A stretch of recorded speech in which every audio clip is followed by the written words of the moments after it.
Hello प्यारे बच्चों, स्वागत है आप सभी लोगों का आपके अपने डीजे सर में। देखिए, आपका बहुत इंपॉर्टेंट प्रश्न है। डीजे सर ने आपको पिछले क्लास में हमको बताया है कि देखिए पिछले साल के ही पेपर यहाँ पर पूछे जा रहे हैं। तो बिल्कुल आपका यह प्रश्न पत्र बहुत इंपॉर्टेंट होने वाला है और एग्ज़ाम में आपका ज़रूर आएगा। यह सेट याद रखिएगा, 824 IL है। 2026 का प्रश्न पत्र देखिए क्या है। यहाँ पर खंड अ में उपभाग साइंस का विज्ञान का पेपर है। तो पहला प्रश्न पूछा गया है, बहुविकल्पी प्रश्न OMR बेस्ड होंगे, जिसको हमें पूरा करना है।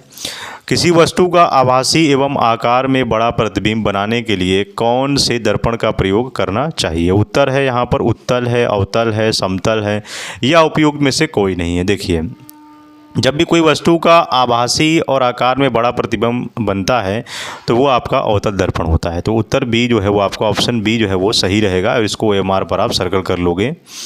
नेक्स्ट क्वेश्चन है आपका कि किसी वस्तु का आभासी एवं आकार में बड़ा जो प्रतिबिंब बनाने के लिए कौन सा लेंस का प्रयोग किया जाता है? देखिए, चैप्टर वही है आपका, बस सवाल आपका अलग है।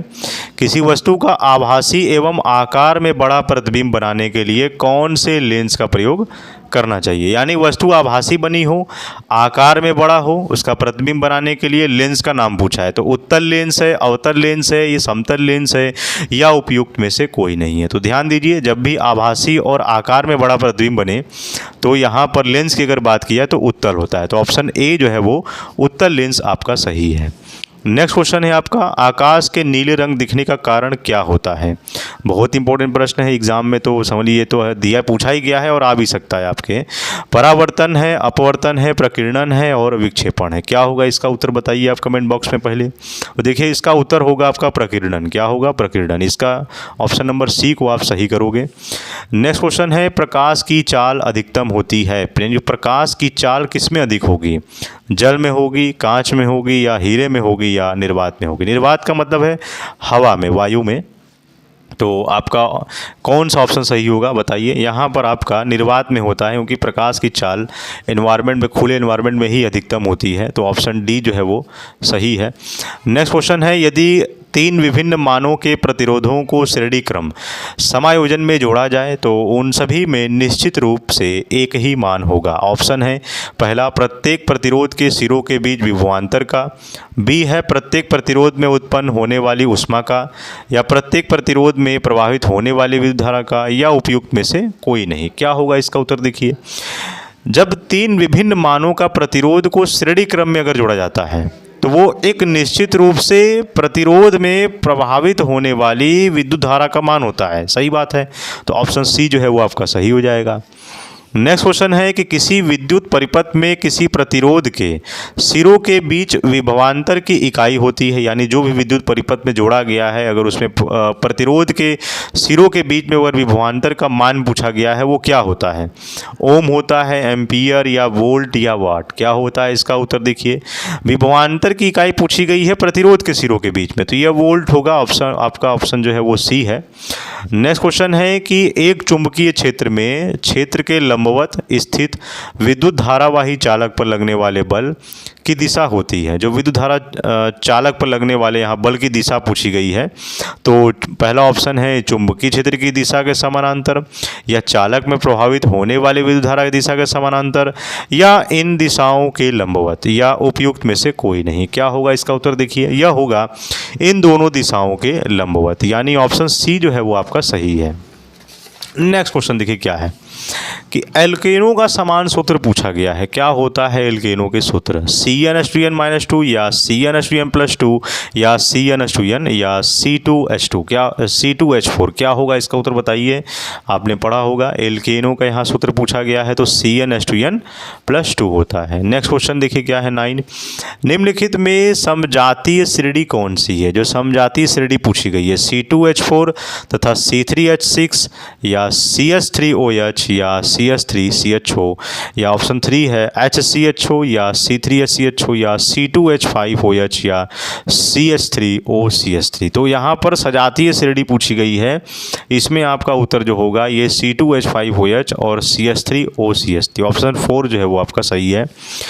और यानी इसमें 2 ऑप्शन सजातीय श्रेणी का पूछा गया है, तो एक तो 4 हो गया, और नहीं, ये नहीं ऑप्शन, ये गलत है आपका। आपका होगा सॉरी, यहाँ क्वेश्चन नंबर 9 है ना, हाँ 9 का डी सही है, यानी पहला और तीसरा वाला सही होगा।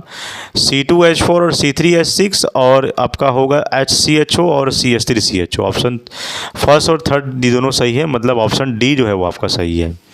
नेक्स्ट क्वेश्चन है, निम्नलिखित में से कौन सा धातु ठंडे जल के साथ हाइड्रोजन गैस बनाता है, यानी उस धातु का नाम पूछा गया है जो ठंडे जल के साथ हाइड्रोजन गैस बना रहा है।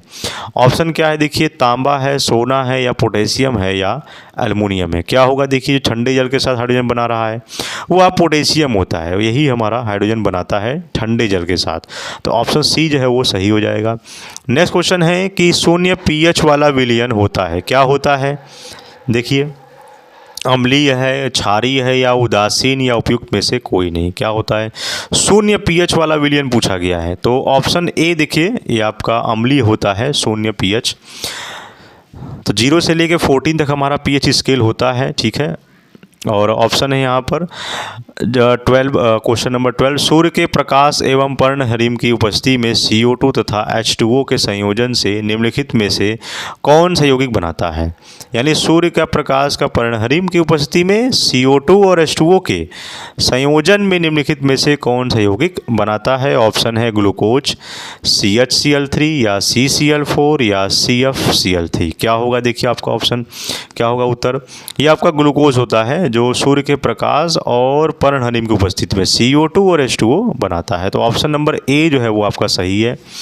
नेक्स्ट क्वेश्चन है कि निम्नलिखित रासायनिक समीकरण को पूर्ण करने में निम्नलिखित में से कौन सा यौगिक प्रयुक्त होता है, यानी समीकरण को पूर्ण करने में यौगिक का नाम पूछा गया है। तो CH3COON है, यहाँ से आपका उत्प्रेरक लिया गया है कैल्शियम ऑक्साइड का, CH4 है मीथेन, और N2CO3। तो इसमें क्या हमारा कौन सा यौगिक प्रयुक्त होगा। ऑप्शन है यहाँ पर KOH, या NaOH, या NH4OH, या CaOH होल ट्वाइस। क्या होगा इसका उत्तर देखिए, ये आपका 13 का सोडियम हाइड्रा ऑक्साइड हो जाएगा। आपका ऑप्शन नंबर बी जो है वो सही है, ठीक है। यहाँ से इसका रिएक्शन बैलेंस करेंगे तो आपका यही आएगा, ठीक। नेक्स्ट क्वेश्चन है आपका कि पौधों में फ्लोएम का कार्य क्या होता है। देखिए क्लास 8 वाला सवाल पूछ दिया आपसे कि जल व खनिज पदार्थों का परिवहन, वाष्पोत्सर्जन, या खाद्य पदार्थों का स्थानांतरण, या उपयुक्त में से कोई नहीं। क्या होगा देखिए इसका उत्तर, ये खाद्य पदार्थों का स्थानांतरण होता है। एक जो होता है जाइलम और एक होता है हमारा फ्लोएम। तो फ्लोएम का पूछा है कार्य, तो खाद्य पदार्थों का स्थानांतरण, ठीक। मिनरल्स जो हमें पानी और मिट्टी से मिलता है तो इसमें स्थानांतरण को हम फ्लोएम कहते हैं। तो ऑप्शन सी जो है वो आपका सही है। नेक्स्ट क्वेश्चन है कि मनुष्यों में पाचन की शुरुआत किस अंग से होती है। ऑप्शन है मुख से, यकृत से, छोटी आंत से, या पित्ताशय से। क्या होगा इसका उत्तर देखिए, ऑप्शन नंबर ए है हमारा मुख से, क्योंकि पाचन की सबसे पहली शुरुआत तो मुंह से हम लोग चबाते हैं खाना को। तो ऑप्शन नंबर ए जो है वो सही है, मुख से। नेक्स्ट क्वेश्चन है निम्नलिखित में से कौन सा एक पादप हार्मोन है। पादप मीन्स क्या होता है, यहाँ पर पौधों का है, यहाँ पर हार्मोन पूछा गया है। थायरॉक्सिन है, जिब्रेलिन है, या एस्ट्रोजन है, या इंसुलिन है। क्या होता है देखिए इसका उत्तर, ये आपका जिब्रेलिन होता है, जबकि पादप हार्मोन पूछा गया है। तो अक्सर बच्चे इसमें गलती कर देते हैं, ये ह्यूमन हार्मोन नहीं, पादप हार्मोन के बारे में पूछा गया है। तो 16 का आपका है बी, जिब्रेलिन, याद रखिएगा, ठीक। पादप का हार्मोन है, पौधों का ये हार्मोन है। नेक्स्ट क्वेश्चन है 17वां है, वृद्धि हार्मोन स्रावित होता है, यानी जो वृद्धि हार्मोन है वो स्रावित होता है कहाँ से, थायराइड ग्रंथि से, या पिट्यूरी या पीयूष ग्रंथि से। तो आपका यह है पिट्यूरी यानी पीयूष ग्रंथि से जो वृद्धि हार्मोन स्रावित होता है। तो ऑप्शन नंबर बी जो है वो आपका सही है।